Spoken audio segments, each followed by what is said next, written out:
हाय। सो ये nervous system का question है।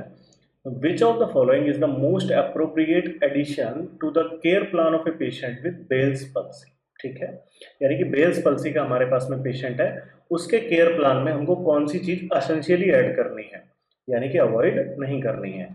अगर मैं बात करूं, हमें चार ऑप्शंस दिए गए हैं। Inspect the buckle pouch for food after eating, reduce the amount of light with in the room, discourage the patient from looking into the mirror और advise the patient to drink liquid from a cup। ठीक है, अब हम लोग बात करते हैं bells palsy की। बेल्स पल्सी को फेशियल पैरालिसिस भी कहा जाता है बेटा।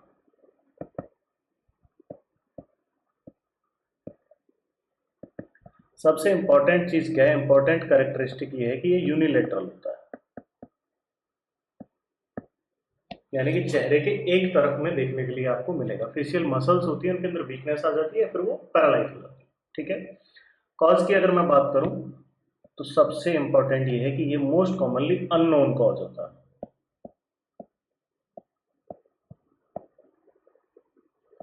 अननोन कॉज है या फिर इसका cause sometime associated with viral infection.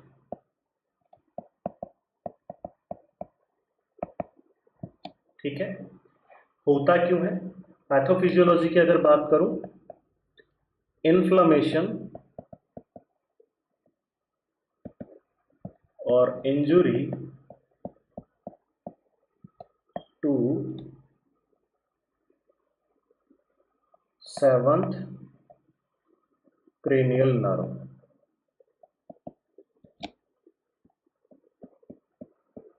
To be more specific, motor branch of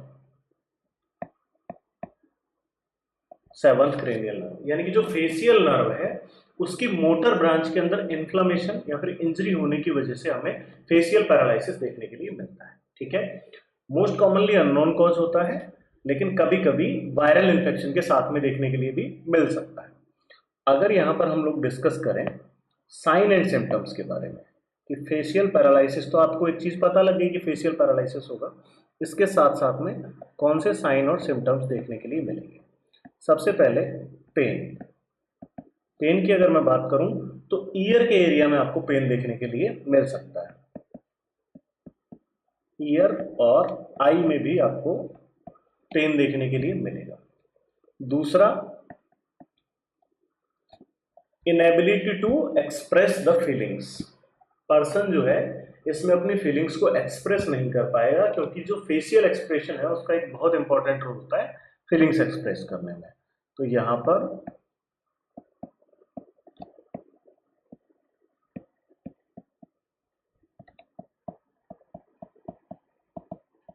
feelings हो जाएगी। इसके साथ साथ ड्रूलिंग ऑफ सलाइवा,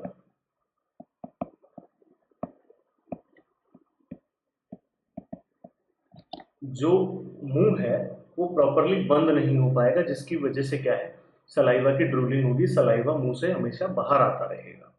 इसके साथ साथ सबसे इंपॉर्टेंट चीज क्या है, इसमें जो फर्स्ट प्रायोरिटी हमें देनी है वो देनी है आई से रिलेटेड कॉम्प्लिकेशंस को। ड्राइनेस ऑफ आई। बेटा जो आईलिड का मूवमेंट है ये आई को मॉइस्ट रखने के लिए बहुत इंपॉर्टेंट है। ठीक है, आई के अंदर लैक्रिमल ग्लैंड्स होती हैं जो कि क्या करती हैं, कुछ सिक्रेशंस निकालती हैं, जिसकी वजह से हमारी आई जो है वो मॉइस्ट रहती है। इसके लिए आईलिड बार बार खुलना और बंद होना जरूरी है।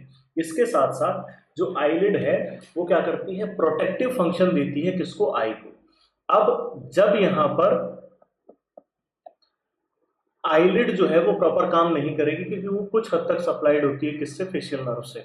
अब जब वो प्रॉपर काम नहीं करेगी तो हमें जो फर्स्ट प्रायोरिटी है वो आई की सेफ्टी को देनी है।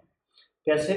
आई के अंदर जब प्रॉपरली बंद नहीं होगी तो ड्राइनेस आ सकती है। दूसरा, कोई फॉरेन ऑब्जेक्ट आकर के लग सकता है, तो हमें क्या करना है, इस पेशेंट को या तो आई पैच हम लोग लगाते हैं या फिर ग्लासेज एडवाइस करते हैं। इसके साथ साथ आर्टिफिशियल टीयर या फिर कार्बोक्सिल मेथिल सेल्यूलोज, ये भी डॉक्टर्स इसको प्रेस्क्राइब करते हैं। ठीक है, अब हमने ये चीज देख ली, हमारे सामने ये सारी चीज आ गई। इसके साथ साथ हमें चेंजेस देखने के लिए मिलेंगे बेटा, सेंसेशन टू साउंड। साउंड के लिए जो पर्सन है वो प्रॉपरली रिएक्ट नहीं कर पाएगा, ठीक है। अगर मैं इसके मैनेजमेंट की बात करूं तो हमको अब ये कंडीशन जो है ये हो गई है। प्रोग्नोसिस इसका बड़ा अच्छा है, प्रोग्नोसिस अच्छा है इसका मतलब कि almost resolve with in 6 month.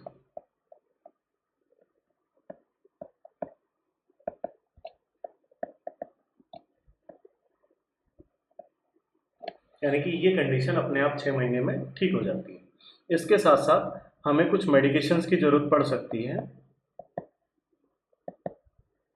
Medication जैसे कि अगर ये एसोसिएटेड है वायरल इन्फेक्शन से तो हमें एंटीवायरल मेडिसिन चाहिए होंगी।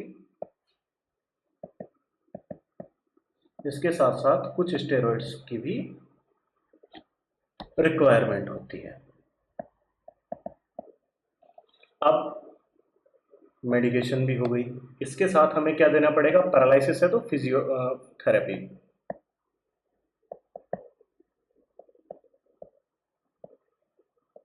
ठीक है, फिजियोथेरेपी क्यों देंगे, क्योंकि मसल कंप्लीटली कॉन्ट्रैक्ट ना कर जाए या फिर मसल्स के एट्रोफी ना होने लग जाए, इसीलिए हमें फिजियोथेरेपी देनी है। और हम लोग क्या दे सकते हैं, तो बेटा इसके अंदर एक चीज मैंने बताया, आई केयर, ये सबसे इंपॉर्टेंट है।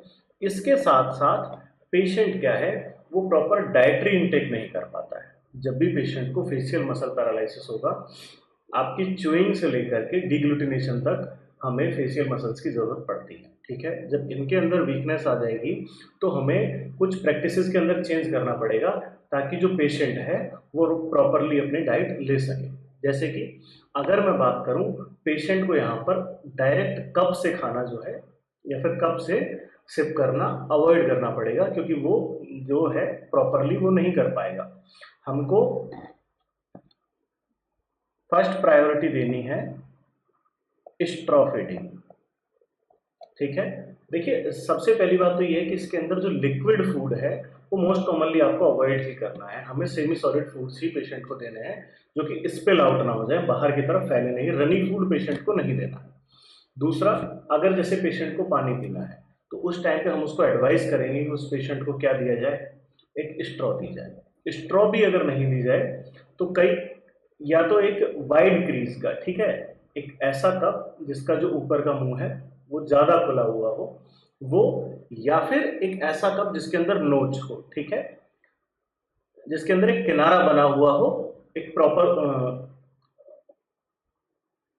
प्रॉपर ड्रॉपिंग के लिए एक किनारा बना हुआ हो। वहां पर हम लोग क्या करते हैं, इस तरीके का कप पेशेंट को देते हैं। अगर खाने की बात करूं तो स्मॉल पार्टिकल्स देने होते हैं, छोटे छोटे टुकड़े करके, जैसे कोई फ्रूट है तो वो छोटे छोटे टुकड़े करके पेशेंट को देना होता है।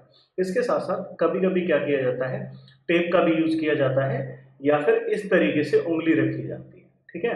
जब हम लोअर लिप को सपोर्ट करेंगे तो इससे क्या है, हम मुंह को बंद कर पाएंगे। च्यूइंग में कोई प्रॉब्लम नहीं होगी, प्रॉब्लम सिर्फ होगी मुंह को बंद करने में।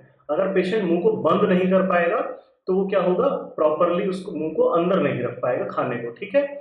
इसके साथ साथ पेशेंट क्या करता है, इसके अंदर एक रॉन्ग प्रैक्टिस डेवलप करता है कि जब भी वो मुंह के अंदर कोई चीज लेगा तो अपने सिर को इस तरीके से पीछे की तरफ टक करे, ठीक है, ताकि वो खाना उसके मुंह के अंदर रहे। लेकिन इसकी वजह से क्या हो सकता है बेटा, चोकिंग हो सकती है और कफिंग रिफ्लेक्स एक्टिव हो सकता है। इसीलिए हमको इस चीज को मोस्ट कॉमनली अवॉइड ही करना है इस तरीके के केस में। अब देखिए इस क्वेश्चन का आंसर क्या है कि inspect the buckle pouch for the food after eating. हमें ये जरूर करना है।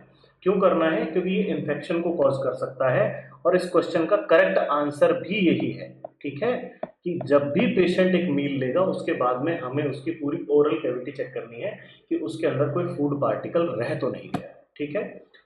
अगर मैं बात करूं सेकंड ऑप्शन की, reduce the amount of light with in the room, अगर पेशेंट एजिटेटेड है, ठीक है, उसी कंडीशन में हमको लाइट कम करनी है, नहीं तो लाइट कम करने की कोई रिक्वायरमेंट नहीं है, ठीक है। Discourage the patient from looking into the mirror, ये भी बिल्कुल गलत है क्योंकि डिस्टर्ब्ड बॉडी इमेज को एक तरीके से एनकरेज कर रहा है, हमें ये नहीं करना है।